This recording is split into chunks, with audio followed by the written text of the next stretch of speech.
Hey guys, how you doing? This is jpsarrireviews coming to you once again, now with another unboxing. I haven't done an unboxing in quite some time, but this is for the PlayStation Classic, the PlayStation Mini. And I know, probably there's a million videos out there with the unboxings, but I just went to Best Buy because they had a great deal this week. I bought this for $20. $20, that's all I paid for. And I'm amazed by the deal. And they have, I think this week they have the deal at Best Buy, and they get, when I went there, they have plenty of them, but also they have it on Amazon. $20. It's cheaper than anywhere else. I was so amazed because this comes with 20 games. So technically you're paying $1 per game and you get in pretty much the hardware for free. It really looks like the classic original boxes that came out. It's kind of like a reminiscence of it. It doesn't mean necessarily that it's 100% accurate, but it says USB AC adapter not included. See back for details, which is a big bummer. I don't know why they didn't include that, because the NES Classic and the SNES Classic they came with is one of them. I think one of the biggest issues with this is the fact of the rating. Yeah, some of the games are mature, but the fact that it says M, I think that dissuade a lot of parents to purchase this. This is something that dissuade a lot of parents not to purchase it on last Christmas, which is a bummer. Because they should have just probably go with the teen, maybe just get rid of some of those extra games that actually shouldn't be there, and just that way I probably would sell better with parents. Now here on the side you got the Sony logo, of course the picture of the device, very small. Are you ready to play? And of course some pictures, 20 incredible games that define an era and a PlayStation Classic, and the barcode right there. On the other side, of course, you got the Sony logo. You got pictures of the different components of this whole device. And of course, here's the list of that. The classic PlayStation logo, PlayStation name, and of course, PlayStation Classic and all of that. The bottom of the box follows the same art style. So you have PlayStation right there, PlayStation Classic, the logo, barcode, Sony, all, basic stuff, HDMI. The back of the box, of course, is the most important aspect of it, which is the games. That's the reason why you buy them in the first place. You got 20 classic games preloaded. You got pictures of each game. Some I remember fondly, some I didn't care much about. A little disappointed, like many, that some other games were not included. I'd assume they're more classic than some of the games here. But I don't worry, because I know that I'm going to hack this, and I'm going to add those ROMs and those BIOS. So there's many ways to do it. There's plenty of videos on YouTube where you can do it and how to do it. The disappointing part of this, just as it is that a lot of these games for us in North America is that they came with the PAL region version, so they're sluggish. They're very slow in comparison to the NTSC version, the North American version. But the good thing, the good news is that you can actually change it. You can go inside the system and you can change it, and I will do that too. All right, we just opened the box. Very simple procedure. Let me take the box out. There's not much going on there. This is just the cover, like a lot of PlayStation stuff. They do that. And here you go. You have the PlayStation logo. Very neat. And see what's going on inside. I think that's another box. Right, dispose the boxes aside. Here you go. You got the manual, the classic manual of the PlayStation. The PlayStation stuff always come with that kind of stuff, so we put that aside. And now we find, oh, right there, it's on the other side. I didn't have that. So you got the system. Very cool that we have the system right there. Put it for the camera. Let me just open this. All right, and we'll take the little console out. As you can see, comes protected with a bag. Weight's fine. I like the weight. It looks like the original thing, that's for sure. So we're gonna put that aside. We'll open it in just a moment. And then let's just open this box. Then you have to do this thing here. And then that. You just move it aside, and here's the other components. You have, first, let's just get this. You get the mini USB, or the mini USB to USB cable. We're gonna need that. And of course we have a HDMI cable. We're gonna plug this to our television. And of course you got the 2 controllers. Very cool. They look like the real thing. 2 controllers, I like that. At least you get 2 controllers. Right, and here you have the manuals. You have actually an English version and you have a French version. I don't know why probably didn't add a Spanish version, which is normally, that's what they normally do. But it is just basic. It just letting you know, the basics of the system, how to connect it, which is pretty, self-explanatory. I'm sure by now anybody can do it, even a caveman can do it, but they're supposed to give you this kind of stuff. So this is just paperwork that probably just end up in a drawer somewhere.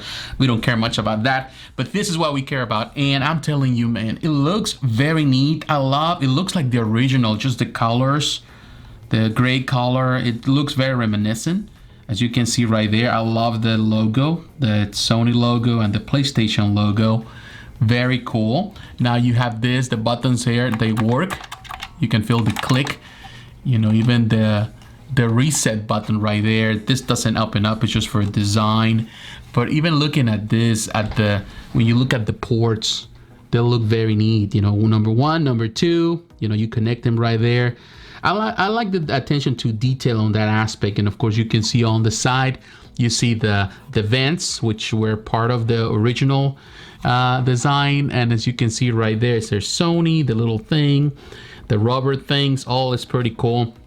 Now looking at the back of this, you can see the HDMI, in this case, connection. You kind of look like the back of it. Here's you plug in the mini USB. Even this here little thing where you have you can add the extra memory to it, but it's there. But of course it's just design. It's nothing. It doesn't open up at all, but it's pretty cool.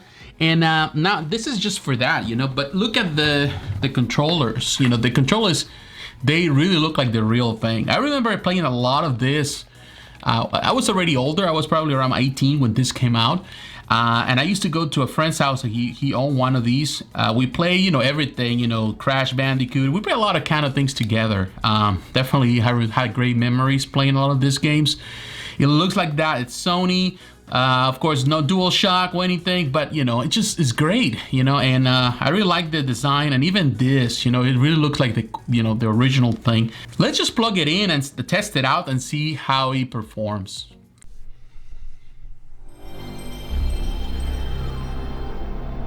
Well, that's a classic sound. Pretty cool. Then the first thing that pops up is the language. You have German, English, Spanish, French, Italian, Portuguese. You have different variations of it as well. So we choose the United States English.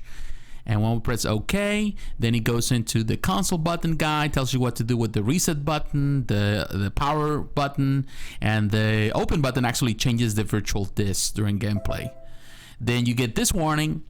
And then it goes into the interface. The interface is pretty normal, basic. A lot of people complain about it, but it's just like the old school thing. And I don't have a problem with it. Now in the settings, you can change the screensaver language. You can see the health and safety, screensaver, language, power save settings, restore default settings, initiate console, legal notice. And let's just go back. Then you go to guide, see the product website. The product website, go in, just the barcode, then you go to console, the same thing we saw initially. Let's get out. Then we go to the memory card where you can actually save and delete your saves. Let's go back and then resume point. We don't have that because we haven't saved nothing yet, but it's pretty self-explanatory. And you press the triangle on the controller, it do the same thing. The same guide was very basic. Going through the games, we have Battle Arena Toshinden, we have Cool Boarders 2, we have Destruction Derby, we have Final Fantasy 7, we have Grand Theft Auto, we have IQ, we have Jumping Flash, which I never played, Metal Gear Solid, we have Mr. Driller, we have Oddworld Apes Odyssey, which is fun, we have Rayman, which is a classic. I have memories with that one, Resident Evil Director's Cut, Revelations Persona, we also have Ridge Racer Type 4, very fun game, we have Super Puzzle Fighter 2 Turbo, we have Syphon Syphon Filter. I didn't play this one. We have Tekken 3. We have the original Rainbow Six. We have Twisted Metal. And for those that love RPGs, we have Wild Arms. So now let's just try some of these games and see how they do.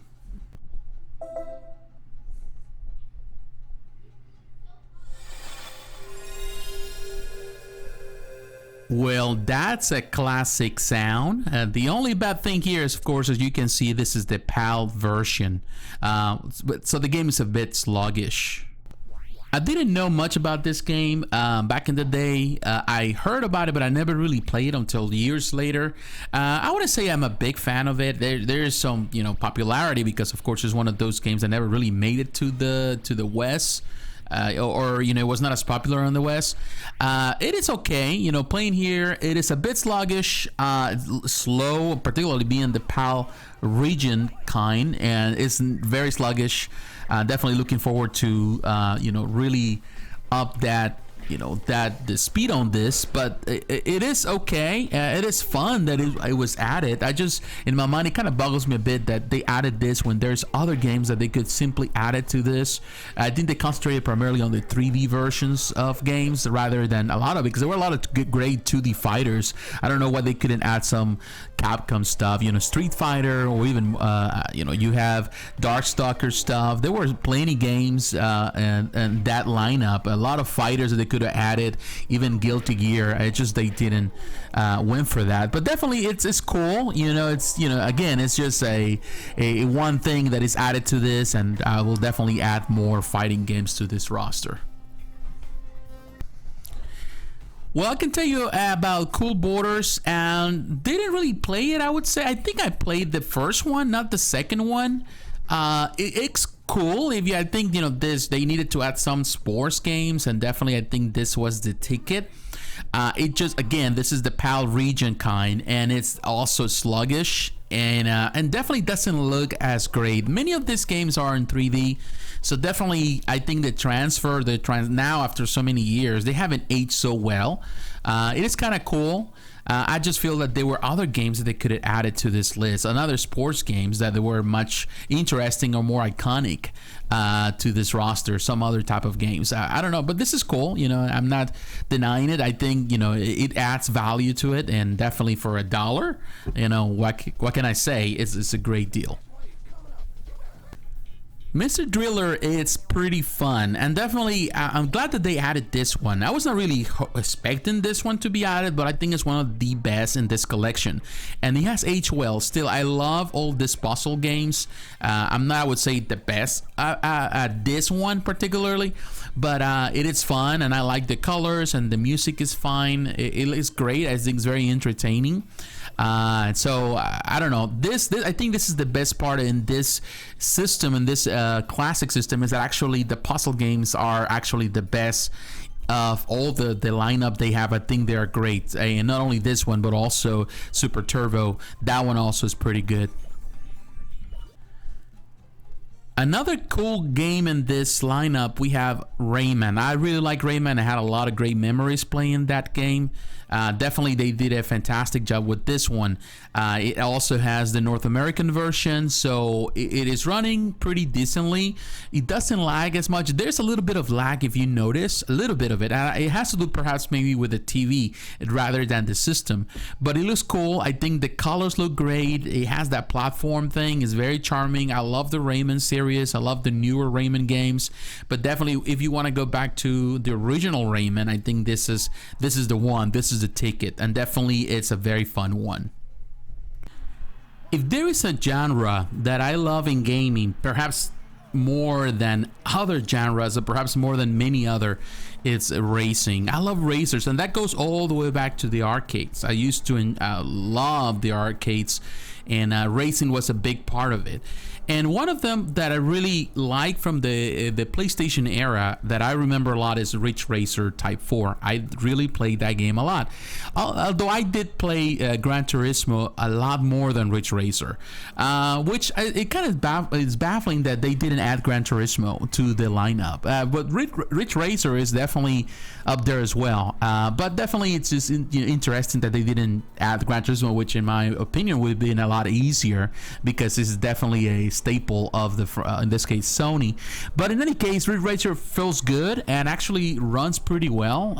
It's very slick. I have fun with this. I think it's still a great racer and definitely feels good. I think that was not a bad choice after all, and I'm really happy that it was added to the roster.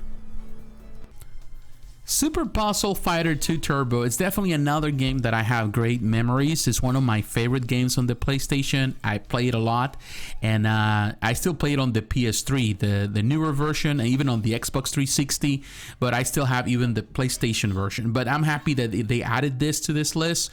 It's a very addictive game, and you can be playing there for hours, and it looks great. Actually, it really plays well here. It has the NTC version, so it's pretty slick, it's fast, it's fluid, just as you remember, and it's very fun. Definitely, I'm happy that they added this. I'm still, I don't know, surprised that they didn't add it any of the Street Fighter Alpha or Zero, as known in Japan. But in other many Street Fighters, they could add it, but they didn't. But there's no reason to cry about it because we're still gonna add it, via ROMs. But definitely, this is a great game and definitely one that definitely is worth just that $1. Now, Tekken is a legend of the, I would say, of the PlayStation era. And they add, of course, we have Tekken 3. And I had a lot of fun with this. This is the PAL region version. And a lot of people were complaining about being sluggish, and it's just a bit sluggish. But it's not that bad. Actually, I was playing it, and it still feels good, which tells me the NTCS version is very fast and fluid, but it's not bad at all. It feels well. I'm still going to adjust it, but definitely I really didn't have a problem with it just playing as it is, just out of the box. I think, I would say people would not notice. Of course, nowadays Tekken has improved so much and it's super fast, but this is definitely, walk on memory lane. Definitely, it's something that is, I like the idea, and it's really fun. I had a lot of fun playing with it. Definitely, this another plus. There's a lot of games I would say in this roster that they are great games. They're not bad games. All these games are not bad. The PlayStation had so many great games. So many are classics, but some haven't aged as well. It is definitely surprising that many were not added. A lot of people are asking, we were expecting, Crash Bandicoot to be here, Spyro. There were so many other games that could simply be added, that they were legends and classics, but they added a lot of games that it feels a little bit more like shovelware. But ultimately, the good thing is that, we can use homebrew now, and we can add all those games, and definitely that will add more value to this. But definitely this as it is, just for the the $20 that I paid, is definitely a fantastic deal. Who doesn't love a good deal? And I certainly do. I love great deals, and this is one of the greatest deals in gaming right now. Again, you're only paying $1 per game, and technically you're getting all the hardware for free, and you can have hours of fun playing these games. You can hack and you can add so much value to it, and make it pretty much the #1 PlayStation emulator out there, and definitely it has that potential. So I would recommend it to you. I have the link for you down below if you want to go through Amazon. That's the only place where you can go to Best Buy. If there's no local Best Buy where you're at, you can just order it through Amazon. And now with all the deals that they have going on, you might just don't even pay for the shipping, which is even a greater deal. So, consider that. I'm very happy with it. I'm going to play with this. I'm going to change it. I'm going to adjust it. And in the future, I'll have a video where I'll show you everything that I have done with it. So once again, thanks for watching. God bless. And I'll talk to you again. Bye-bye.